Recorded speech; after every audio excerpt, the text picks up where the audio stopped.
एक बार फिर हुए पति पत्नी के रिश्ते शर्मसार। प्रेमी के साथ मिलकर पति को उतारा मौत के घाट। मासूम बच्ची ने खोला पिता की हत्या का राज। पुलिस ने लिया पत्नी को हिरासत में। जनपद मैनपुरी के थाना ओजा क्षेत्र के कस्बा ओजा में एक बार फिर पति पत्नी के रिश्ते शर्मसार होकर तार तार हो गए। एक पत्नी ने अपने प्रेमी व उसके साथी के साथ मिलकर पहले तो नशीला पदार्थ खिलाया और बाद में गला घोंटकर निर्मम तरीके से हत्या कर दी। हत्या का रहस्य छुपाने के उद्देश्य से कमरे की छत पर लगे कुंदे में धोती का फंदा लगाकर पति के गले में फांसी पर लटका दिया और इसके कुछ ही देर बाद रोना चिल्लाना और शोर मचाना शुरू कर दिया, जिससे आस पड़ोस के लोग जमा हो गए और घटना की सूचना पुलिस को दे दी गई। पुलिस ने मृतक को फंदे से नीचे उतारकर कार्रवाई शुरू करते हुए सबको पोस्टमार्टम के लिए भेज दिया। तो वहीं हैरत की बात तो तब हुई जब मृतक की एक मासूम बच्ची ने अपने पिता की हत्या का राज खोला। पापा की शराब पिलाई थी, इन लोगों ने जबरदस्ती पिवाई, तब जाने इन्हें कहा पिवा दो, सो पापा को पैसे बेहोश हो गए, तब इन लोगों ने मार के ऊपर टांग दो। किन्ने आपके चाचा ने और मम्मी ने और एक जने को नाम लगाया था। तीन जने थे। और मम्मी ने छाती पैदा, आपके चाचा ने आप छुटवा रहा वो एक जने ने हाथ पकड़े। हम ताऊ को बुलाने थे तो ले ना माँ मुँह बांध दो और हाथ बांध दो। ताऊ को बुलाए जा रही थी। ते हाथ बांधे थे। किन्ने बांधे थे हाथ? मम्मी ने। आपके चाचा ने मुँह बांध दो। आपसे चाचा ने मुँह दाब दो।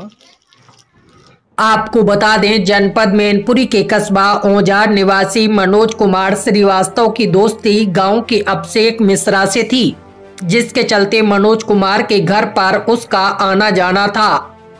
इसी बीच मनोज की पत्नी खुशबू देवी की आंख अभिषेक से लड़ गई और दोनों के बीच अवैध प्रेम प्रसंग हो गया।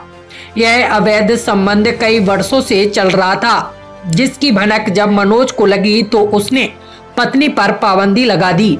इसके बावजूद भी अभिषेक और खुशबू के बीच अवैध संबंधों का सिलसिला फोन के माध्यम से मिलने और मिलाने का चलता रहा, लेकिन जिसकी भनक पति के अलावा परिजनों को भी लग गई। दोनों के प्रेम प्रसंग पर पति द्वारा विरोध जताने पर प्रेमी और पत्नी ने पति को रास्ते से हटाने का फैसला ले लिया। सर, उसकी मौत हुई है, उसे मारा गया है। किसने मारा है?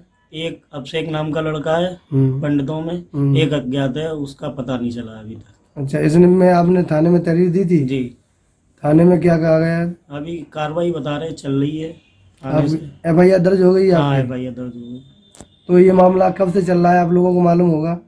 कल सुबह। हमें तो सुबह पता चला, मामला तो बहुत दिन पहले से चल रहा था। इनका नाजायज संबंध थे इन लोगों के, अभिषेक के और मेरे भाई की बहू के। हम लोगों ने सचेत भी किया, इन लोगों के घर शिकायत भी की, अभिषेक के घर पे भी शिकायत की, लेकिन किसी लोगों ने कोई एक्शन नहीं लिया। तो कल उन्होंने उनको मतलब रास्ते से अलग हटा दिया? हाँ सर, पहले भी बहुत कोशिशें की, 1-2 बार, और वो उसने 1-2 बार रास्ता भी घेरा, धमकी भी दी फोन पे उसको कि मैं तुझे मार डालूंगा। तुम्हारे भाई को धमकी भी दी? हाँ जी। किसने दी थी धमकी? अभिषेक मिश्रा ने। जी। अच्छा, और तुम्हारी भाभी की क्या राय थी उसमें? खुशबू नाम था उसका, उसकी कोई राय नहीं थी, वो तो उसी के साथ रहना चाहती थी। अभिषेक के साथ? जी। अभिषेक मिश्रा के साथ रहना चाहती थी? जी। अच्छा। उसे रास्ते से हटाने की बहुत कोशिश करना चाह रही थी, 1-2 बार कहा भी उसे तू मर जा जाके। उसे भी बहुत उल्टा सीधा बोलती थी छोटे वाले में। लेकिन कल उसने अपने साथियों के साथ मिलकर उनकी आत्महत्या कर दी। जी। हम अपनी कैसे हत्या की गई उनकी? उसकी गला घोट के हत्या। अच्छा। हाँ, रिपोर्ट में जो आया है, गला घोट के हत्या की है। 3 लोग हैं, उसकी बहू है, अभिषेक मिश्रा है, एक लड़का और है कोई। अच्छा, 3 लोग हैं। 3 लोग हैं।